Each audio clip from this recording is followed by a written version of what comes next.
Hello everybody. I have a couple of announcements to make regarding the items in my online store. You can find the address somewhere in the down corner, and I'll add it also on the video description below, of course. But pretty much ever since I started 3D printing, I have been favoring this material, the Wood PLA, a lot. And the reason for that is threefold. For starters, this material is super easy to print. I can print it relatively fast. It prints perfect, really good quality, and I can use very low temperatures while printing, so it's easy. But it's also super easy to post-process. It requires about half the sanding the regular PLA requires. So that's going to be easy process. I can sand it super smooth, and once it's super smooth, it's so easy to paint also. And the third reason is that I kind of like the nature of this Wood PLA. It gives the whole clinical 3D printing process a bit of a handmade touch, so to speak.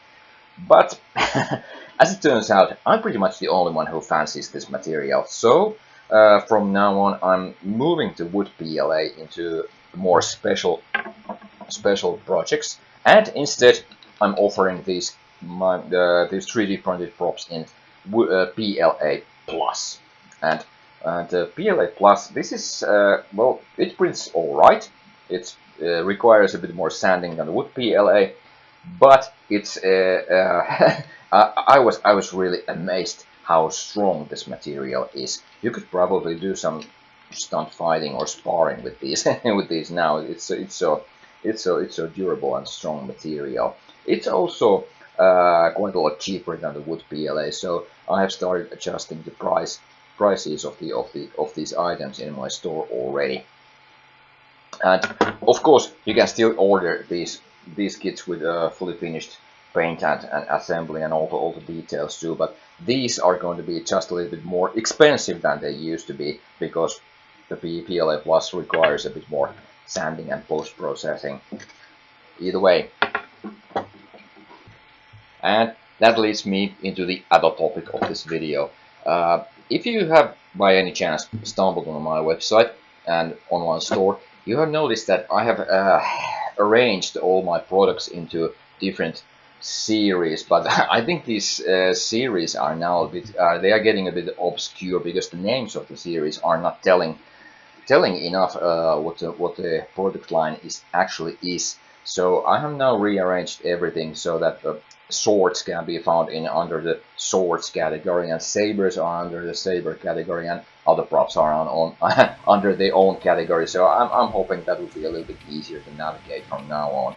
And one more topic before I end this video. Well, that's actually the third topic then, but I have noticed, judging by the likes on my Facebook posts nowadays get, that I'm sensing that not everyone is terribly pleased that I'm shifting my focus into 3D printing nowadays, but it's just a very cold truth that after the COVID crisis, I have had a really hard time finding time for making empty metal FX Saber hills. If I have a good couple of weeks of workshop time, I may get maybe one empty metal hill done over that period. So it's a little bit too slow progress for my liking. So I don't really have that kind of gumption to compete against those Chinese vendors who offer really cheap, fully CNC machined hills and so on. I'm really sorry, but I just don't have that kind of the luxury as a time anymore. But and that wraps about this time. So thanks for watching. See you next time. Bye.